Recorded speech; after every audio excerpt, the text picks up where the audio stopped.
अध्यक्षज्यू, त्यस्तै गरी ड्यासमा आसीन विशिष्ट अतिथिगणहरू र विशेष गरेर मङ्गोल भएकै कारणले आज आफ्नो अस्तित्वको आवाजलाई बुलन्द बनाउनको लागि उपस्थित हुनुभएका साना साना बाबु नानीहरूदेखि मेरो अग्रज बाआमा दाजुभाइ दिदीबहिनी र त्यस्तै गरी यस कार्यक्रमलाई सफल बनाउनको लागि अहोरात्र खटिराख्नुभएका स्वयंसेवक साथीहरू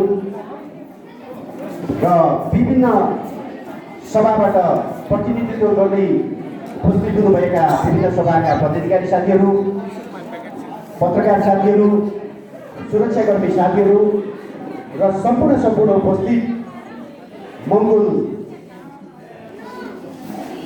बुवा दाजुभाइ दिदीबहिनीहरूलाई म प्रेम श्री शेर्पा दिगपाल मङ्गोलको व्यक्तिगत तर्फबाट र मङ्गोल नेसनल अर्गनाइजेसन केन्द्रीय सभाको तर्फबाट यहाँहरूलाई जुझारु क्रान्तिकारी अभिवादन गर्न चाहन्छु। जय मङ्गोल। समयले हामीलाई कहिले पनि पर्खिँदैन, हामी समयको दास हौँ र समयलाई पनि मध्यनजर गर्दै म आजको यो हामी 33औं वर्षको यो एउटा स्थापना दिवस मनाइराखेको परिप्रेक्ष्यमा म यहाँहरूलाई यो हाम्रो यो एउटा मङ्गोल नेसनल अर्गनाइजेसनको वार्षिक उत्सव पनि हो र यति नै खेर मङ्गोल समुदायहरूको नयाँ वर्ष यानि कि लोसार सुरुवात भएको छ। केही दिन अगाडि पुस 15 यानि कि मङ्गोल समुदाय तमु लोसार हामीले मनायौँ र त्यस्तै गरी अन्य लोसारहरू पनि सुरुवात भइसकेको छ र स्पिच सम्बन्धको नयाँ वर्षको दिन पनि परेको छ। यहाँहरू सम्पूर्ण उपस्थित महानुभावहरूलाई लोसारको तथा नयाँ वर्ष 2022 को पनि हार्दिक शुभकामना व्यक्त गर्न चाहन्छु। अब मैले 2022 को शुभकामना व्यक्त गरिरहँदाखेरि मलाई अब भोलि फेरि आरोप लाउन भ्याउँछ, यो त क्रिस्चियनको एजेन्ट पो रहेछ, यसले त विक्रम सम्बत भुलेर स्पिच सम्बन्धको प्रशंसा गर्दो रहेछ भन्ने आरोप पनि आउन सक्छ। त्यस कारणले मैले स्पष्ट बनाउनै पर्छ। विक्रम सम्बत भनेको भारतको पहिलो हिन्दू राजा विक्रम आदित्यले स्थापना गरेको सम्बत हो। त्यस कारणले मङ्गोल नेसनल अर्गनाइजेसनले कुनै धर्म विशेषको विरोध गर्दैन, तर भारत पनि लोकतान्त्रिक गणतन्त्र घोषणा भइसकेपछि इभन भारतले पनि आज स्पिच सम्बन्धलाई मान्छ।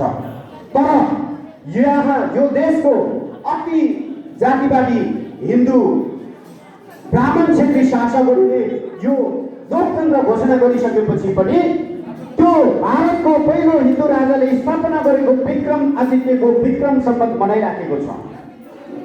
यो मङ्गोल नेसनल अर्गनाइजेसनलाई स्वीकार्य छैन। यदि सम्बत मनाउने हो भने बुद्ध मनोहर सम्बत मनाऊ, नेवारीहरूको नेपाल सम्बत मनाऊ, होइन भने स्पिच सम्बत मनाऊ। हामीले त्यो हिन्दू राजाले तय गरेको विक्रम सम्बत बचाइराख्नु पर्ने किन? यो भित्र गहिरो कुरा छ, म पछाडि जोड्ने नै छु। त्योभन्दा अगाडि हामी यतिखेर 33औं वर्षको यो एउटा माहौलमा छौँ। मलाई आज गर्व लागेको छ। आजभन्दा 5 वर्ष अगाडि यही स्याङ्जा जिल्लाको पुतली बजारमा मैले हाम्रो सङ्गठनको त्यतिखेर उहाँ प्रवक्ता हुनुहुन्थ्यो, अहिले मूल सचिवज्यू हुनुहुन्छ थमन बुढा मगरलाई मैले बोलाएर मङ्गोल राष्ट्रवाद अथवा मङ्गोल वाद र यो डाक्टर गोपाल गुरुङले प्रतिपादन गर्नुभएको मूलवासी मङ्गोल हो भन्ने कुरा के हो भनेर मैले पहिलोचोटि प्रशिक्षण सञ्चालन गर्दाखेरि एकजना व्यक्ति पनि उपस्थित हुनु भएको थिएन। मैले एकजना पत्रकार साथी लिएर आएको थिएँ पोखराबाट, उहाँले क्यामेरा खिच्नुभयो, उहाँले हामीले नै प्रशिक्षण दिनुभयो जो हामी कार्यकर्ता थियौँ। तर आज आएर हामी यो मङ्गोल माहौल स्याङ्जा जिल्लालाई हरेक वडामा हरेक टोलमा मङ्गोल सङ्गठन विस्तार गरेर आज यो भव्य र सभ्य रूपमा चाहिँ 33औं स्थापना दिवस मनाइराख्नु पाउँदाखेरि मलाई बहुत गर्व लागेको छ, हर्ष लागेको छ र यसको सम्पूर्ण श्रेय म मङ्गल नेसनल अर्गनाइजेसन जिल्ला सभा स्याङ्जालाई दिन चाहन्छु। पूर्व निवर्तमान अध्यक्ष पनि यही हुन्छ र त्यस्तै गरी वर्तमान अध्यक्ष उहाँको नेतृत्वमा भएका सम्पूर्ण पदाधिकारी र अवरक्त रूपमा खटिराख्नुहुने सम्पूर्ण योद्धा साथीहरूलाई म हृदयदेखि धन्यवाद तथा बधाई दिन चाहन्छु। र मैले यसो भनिराख्दाखेरि यहाँहरूलाई लाग्यो होला 33औं वर्ष भइसकेछ, 33औं वर्षसम्म मङ्गोल नेसनल अर्गनाइजेसनले के गर्यो त? 33औं वर्ष त 33औं स्थापना दिवस मानिराखेको छ। मङ्गोल नेसनल अर्गनाइजेसनले धेरै गरिसकेको छ, तर हामी राजनीतिलाई मात्र हेर्छौँ, कूटनीतिलाई हेर्दैनौँ। यो देशमा आज लोकतान्त्रिक सरकारको नेतृत्व गरिरहनेहरूले हिजो प्रजातन्त्र भन्दै थिए। प्रजातन्त्र भनेको जहाँ राजा हुन्छ त्यहाँ प्रजा हुन्छ, राजाको मात्रै प्रजा हुन्छ। त्यो प्रजातन्त्र भन्नेहरूले आज लोकतन्त्रको सरकारको नेतृत्व गरिराखेको छ। त्यही भित्र केही खेमाहरूले राजा अब फेरि फर्काउनुपर्छ भनेर शशाङ्क कोइराला लगायतले भनिराखेको छ। के यिनीहरू लोकतन्त्रवादी थिए? हामीले 10 वर्ष जनयुद्ध गरेर यो देशमा लोकतन्त्र ल्याएको हो भनेर पोखरी गुत्ने र ठुलो नाक पार्नेहरूले 2052 सालमा जनयुद्ध सुरु गर्दाखेरि गणतन्त्र कम्युनिस्ट शासन लागू गर्छु भनेर, गणतन्त्र स्थापना गर्छु भनेर त्यो जनयुद्धको सुरुवात गरेको थियो। के हामी भन्न सक्छौँ उनीहरू लोकतन्त्रवादी थिए? त्यस्तै हामी कम्युनिस्ट हौँ भनेर पशुपतिमा बारम्बार पूजा गर्न जाने, दसैँमा राष्ट्रपतिको हातबाट टिका लाउन जानेहरूले हामी कम्युनिस्ट भनेर चाहिँ यो लोकतान्त्रिक सरकारको नेतृत्व पनि गरे। के तिनीहरू लोकतन्त्रवादी हुन्? यहाँ छर्लङ्गै छ। यो देशमा सत्ताको लागि त्यो एउटा चाहिँ आफ्नो शक्तिको लागि त्यो कुर्सी अर्को हामीभन्दा फरक अनुहारमा जाला कि भन्ने चिन्ताले त्यो कुर्सीको त्यो रस्साकसीमा यिनीहरू एक अर्कामा मिलेमौतो गरेर प्रधानमन्त्री अथवा राष्ट्र प्रमुख बनाउने खेलहरू यिनीहरू खेलिराखेको छ। म्युजिकल चेयर जस्तो खेलहरू खेलिराखेको छ। यो कुरा त अस्ति प्रचण्डले मलाई लाग्छ नेपाली काङ्ग्रेसको महाधिवेशनमा आफैले भन्यो, मित्र राष्ट्रको नेताज्यूलाई के थाहा, हामी त प्रधानमन्त्री बनाउनको लागि एक अर्कालाई सहयोग गर्छौँ भनेर भनिराखेको थियो। यहाँले सुन्नु भएको होला।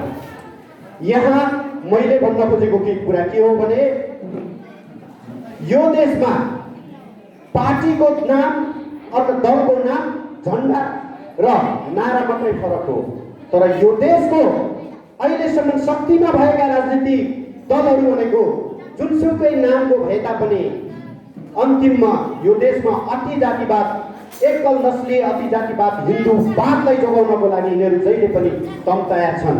यसको लागि यिनीहरू बाढीचुडी कुर्सीमा बसिरहन्छन् र यो देशलाई लुटिरहन्छन् र यो देशलाई लुट्नको लागि यिनीहरू यो शक्तिको कुर्सीको म्युजिकल चेयर खेलिराखेको छ। यो कुरा हामीले बुझ्नु जरुरी छ। त मैले भन्न खोजेको कुरा के हो भने राजा महेन्द्र, पूर्वोक्त साथीले भनिसक्नुभयो, राजा महेन्द्रको पालामा यो संगठनको फाउन्डर प्रेसिडेन्ट डाक्टर गोपाल गुरुङले राजा महेन्द्रलाई जन्मोत्सवको शुभकामना दिने बहानामा आधा घण्टासम्म उभिएर कानमा फुकेको छ। तपाईँले अब राजा छोड्नुहोस्, राजगद्दी छोड्नुहोस्, तपाईँ चुनावमा आउनुहोस्, तपाईँ चुनावमा लडेर राष्ट्र प्रमुख हुनुहोस्, जनतासँग लड्नुहोस् भनेर त्यो बेलामा नै भन्नुभएको थियो। र राजा वीरेन्द्रलाई प्रत्यक्ष देखेर दिएको दस्तावेज हामीसँग छ। आजभन्दा 33 वर्ष अगाडि यानि कि 2045 सालको पौषको 17 गते भद्रकोट जेलबाट संगठनको घोषणा गर्दाखेरि संगठनको घोषणा पत्रमा स्पष्ट लेखिएको थियो लोकतन्त्र, धर्मनिरपेक्षता र प्रान्तीय यानि कि सङ्घीय सरकार घोषणा पत्रमा उल्लेख गरिएको थियो। अब भन्नुहोस् लोकतन्त्र कसको एजेन्डा हो? लोकतन्त्र मङ्गोल नेसनल अर्गनाइजेसनको एजेन्डा थियो। यानि कि मङ्गोल नेसनल अर्गनाइजेसनको फाउन्डर प्रेसिडेन्ट डाक्टर गोपाल गुरुङको एजेन्डा थियो र दिल्लीमा बसेर 12 बजे सम्झौता गरेर अब राजा हटाउने, कुनै पनि टाइटलको राजा नराख्ने भन्ने कुरो डाक्टर गोपाल गुरुङले भनिसकेपछि लोकतान्त्रिक संविधान घोषणा गर्नुभन्दा अगाडि अन्तर्राष्ट्रिय जगतले सोधिएको थियो। किनकि अन्तर्राष्ट्रिय स्तरमा जसको एजेन्डा हो, जसको नारा हो, जसको मुद्दा हो, उसको हक लाग्छ। मिस्टर गुरुङ, तपाईँ के गर्न चाहनुहुन्छ? तर डाक्टर गोपाल गुरुङले राष्ट्रपति बन्नको लागि राजनीति गरेको थिएन। यो देशको काठको कुहिरो जस्तो स्थितिमा बसेको थेच्चेर चिम्से मङ्गोल मूलवासी मङ्गोल समुदायहरूलाई तिमी को हौ भनेर चिनाउन उहाँको चाहिँ मुख्य एजेन्डा थियो, उहाँको मुख्य लक्ष्य थियो। त्यसकारणले उहाँले राष्ट्रपतिको कुर्सीलाई एक्सेप्ट गर्नु भएन। धेरै नामहरू आए, अन्ततको त जनताको छोराछोरी डाक्टर गोपाल गुरुङको एजेन्डाको कारणले, डाक्टर गोपाल गुरुङले लोकतन्त्रलाई उद्घोष गरेको कारणले जनताको छोराछोरी रामवरण यादव यो देशको पहिलो राष्ट्र प्रमुख भए र अहिले विद्यादेवी भण्डारी राष्ट्र प्रमुख सिंहासनमा देखिरहेका छौँ, हामीले भोगिरहेका छौँ। त्यस कारणले गर्दाखेरि यो देशमा लोकतन्त्र स्थापना हुनुमा मङ्गोल नेसनल अर्गनाइजेसनको कूटनीतिक भूमिका थियो र मङ्गोल नेसनल अर्गनाइजेसन किन हामी सत्तामा गएनौँ हिजोसम्म भन्दाखेरि हाम्रो मान्छेहरू भात खानलाई नै तयार भएन। भात त रेडी भइसकेको थियो, पस्केर खान मात्रै बाँकी थियो। तर त्यो पस्केर खाने हिम्मत पनि हाम्रो समुदायले गरेन। हाम्रो समुदायहरू अरूले प्रयोग गरिराखे। हाम्रो समुदायहरू म त तमु समाज, अनि म त मगर सङ्घ, म त तामाङ हेदुङ, म त शेर्पा समाज, म थकाली समाज, आफ्नै म ठुलो, हाम्रो समाज यस्तो भनेर आफ्नो एउटा छुट्टै विभाजित भएर चाहिँ गर्व गर्न विवश भए र अहिलेसम्म विवश छन्। तर एउटा थकाली र एउटा राईलाई अथवा एउटा शेर्पालाई एकै ठाउँ राख्यो भने अनुहार हेरेर हामीले छुट्याउन सक्दैनौँ। यो विभिन्न जात जातिमा टुक्राइदिएको यो देशको मनोवादी तन्त्रले हो, बातले हो र यो हामीले पर्टिकुलर कुनै व्यक्तिगत रूपमा हामी कुनै एकजना ब्राह्मणलाई प्रयास गर्न चाहन्नौँ। एउटा ब्राह्मणसँगको मेरो दुश्मनी होइन, एउटा ब्राह्मणसँगको यहाँहरू कसैको पनि दुश्मनी होइन। तर ती ब्राह्मणले स्वीकारेको, ती ब्राह्मणले प्रयोग गरेको ती मनोवाद, ती ब्राह्मणवादको कारणले गर्दाखेरि आज हामी विभिन्न जात जातिमा टुक्रिएर तहस नहस छौँ। मङ्गोल नेसनल अर्गनाइजेसनले भनिराखेको छ हामी जात जातिमा विश्वास गर्दैनौँ। जात जाति हामीलाई थाहा छैन, तर वैज्ञानिक आधारमा, अनुहारको बनावटको आधारमा, स्किनको छालाको रङको आधारमा अथवा स्किनको कलरको आधारमा, हामी जिनको आधारमा फरक छौँ। यो वैज्ञानिक कुरा हो। तर फरक हुँदैन, त्यो भित्र पनि विभेद हुनुपर्छ भन्ने सङ्कीर्ण सोच पनि मङ्गोल नेसनल अर्गनाइजेसनले राख्दैन। र हामीले कहिले भनेका छैनौँ ब्राह्मणलाई हामीले यो देश तिम्रो होइन, ब्राह्मण क्षेत्रीलाई यहाँबाट लगेका छौँ, हामीले कहिले भनेका छैनौँ। हामीले यति मात्रै भनेका छौँ असली लोकतन्त्र लागू गर, जहाँ राष्ट्र प्रमुखलाई प्रत्यक्ष जनताले मत दिएर चुन्न पाइयोस् र असली लोकतन्त्र लागू गर। कुनै जातको आधारले त्यहाँ असमानताको खाडल नहोस्, सानो जात र ठुलो जात भनेर, कुनै धनको आधारले को धनी र को गरिब भनेर त्यहाँ असमानताको खाडल नहोस्, शिक्षाको आधारले शिक्षित र अशिक्षितको बिचको असमानताको खाडल नहोस्। हामी सम्मान हुनुपर्छ। सम्मान भएर पनि एकअर्कालाई सद्भाव अथवा एकअर्कालाई सम्मान गरेर जिउन सिक्नुपर्छ र सबै मिलेर एउटै मालामा उनिएर यो देशलाई हराभरा बनाउनु पर्छ। त्यस्तो खालको लोकतन्त्रलाई हामीले यहाँ लागू गर्नुपर्छ भन्ने कुरा मात्रै हाम्रो हो। तर त्यसो भनिरहँदाखेरि उनीहरूले जानी बुझी केही संविधान भनेको राष्ट्रको मूल कानुन हो, त्यो संविधानमा खसारे भनेर उसको नसलको मानवीय अस्तित्व मात्रै कायम गर्यो। हामीलाई आदिवासी जनजाति, दलित, मधेसी के संज्ञा दिएर, अन्नार्यको संज्ञा दिएर हामीलाई मानव अस्तित्वबाट कानुनमा अलग गराइयो। हामीले कहिले भनेका छौँ तिमीहरूले त्यहाँ खसारे लेख्यौ, ब्राह्मण क्षेत्रीहरू तिमीहरूले लेख्न पाइँदैन भनेर हामीले कहिले भनेका छैनौँ। तिमीहरूले लेख्यो ठिक छ, लेख्न पाइयो, तर हामीलाई पनि मानव अस्तित्वभित्रको मङ्गोल लेख्नुपर्छ हाम्रो पनि भन्ने भनाइ हाम्रो हो नि त। तर हाम्रै अनुहारका सुभाष निर्माण नाम गरिएका बाहुनवादलाई चाहिँ काँधमा बोकेर हिँड्ने नेतालाई अप्ठ्याएर उनकै नेतृत्वमा भने हामीलाई चाहिँ अस्तित्वविहीन बनाइदियो। हेर्नुहोस्, हामीले चाहेको त त्यो होइन। अघि नै कुरा आइसक्यो, अनुहार त हाम्रै हो, राजेन्द्र लिङ्गदेन पनि ठ्याक्कै चिन्से छेप्टे समुदायकै हो, लिम्बूबाट प्रतिनिधित्व गर्छ। तर के छ भन्दाखेरि राजेन्द्र लिङ्गदेनजी भन्नुहुन्छ म राजा बोक्छु, यो देशलाई हिन्दू राष्ट्र घोषणा गर्छु, उसैको कुलमा चाहिन्छ, उसैको संस्कारमा चाहिन्छ गोरुको मासु, तर गाईलाई राष्ट्रिय जनावर हो, गोरु खानु पाइँदैन भनेर उसैलाई अगाडि सारेको छ। राजेन्द्र लिङ्गदेन पनि एकछिन त मक्ख परेको छ, तर भोलि गएर आफ्नै सन्ततिले बिगार्छ भन्ने कुरो उसले भुलिरहेको होला। उसले अस्तित्व भुलिरहेको छ, उसले लिम्बूको अस्तित्व भुलिराखेको छ। तर हामीले सिक्नुपर्ने कुरा धेरै छ राजेन्द्र लिङ्गदेनबाट।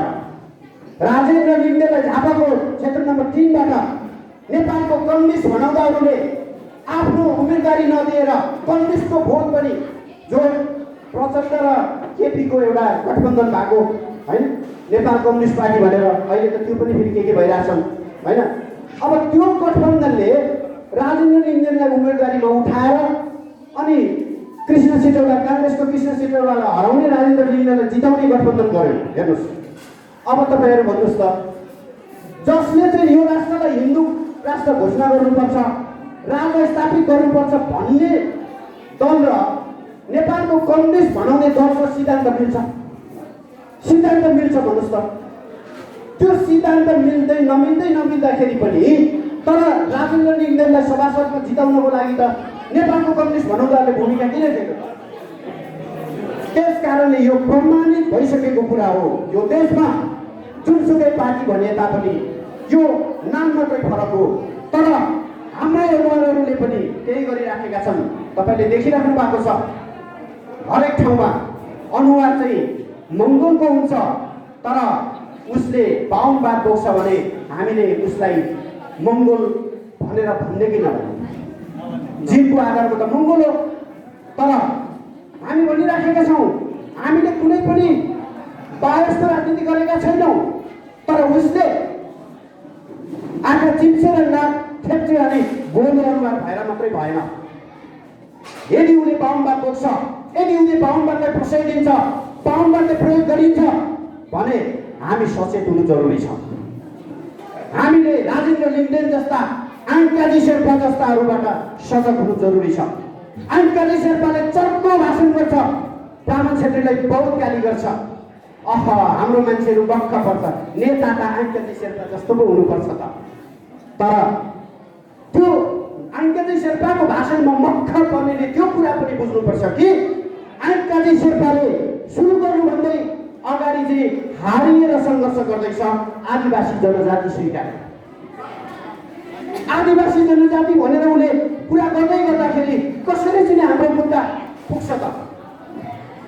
आदिवासी भन्दै गर्दाखेरि अनि यहाँका शासकहरूले उनीहरू चाहिँ अनादिवासी भनिराखेको छ। अनि अनादिवासीहरूलाई हाम्रो भाषा बचाइदेऊ, हाम्रो वेशभूषा बचाइदेऊ, हाम्रो संस्कार बचाइदेऊ, अनि हामीलाई चाहिँ अधिकार देऊ भनेर मालिक बनाएर कति ढोक्ने? जति चर्को भाषण गरे पनि आङ्काजी शेर्पाले भन्न खोजेको त त्यही हो नि, आदिवासी जनजाति भनिसकेको छ। तर डाक्टर गोपाल गुरुङले मङ्गोल नेसनल अर्गनाइजेसनको कार्यकर्ताहरूलाई निडर भएर तिमी सिंहको सन्तान हौ अथवा यो देशको राजा हौ अथवा यो देशको मालिक हौ, मालिक जसरी जिउन सिक, तिमीले आफूलाई चिन भनेर चाहिँ हामीलाई सिकाउनु भएको छ। त्यो बुझ्नु जरुरी छ। हामी कतिसम्म दास हुने, हामी कतिसम्म विदेशीको गुलामी गर्ने? हाम्रो रहदैन विदेशीको गुलामी गर्ने, तर यो देशको शासक बनाउँदैहरूले हामीलाई घुमाइ फिराइ गुलामी गर्न सिकाएको छ, गुलामी गर्न बाध्य बनाएको छ।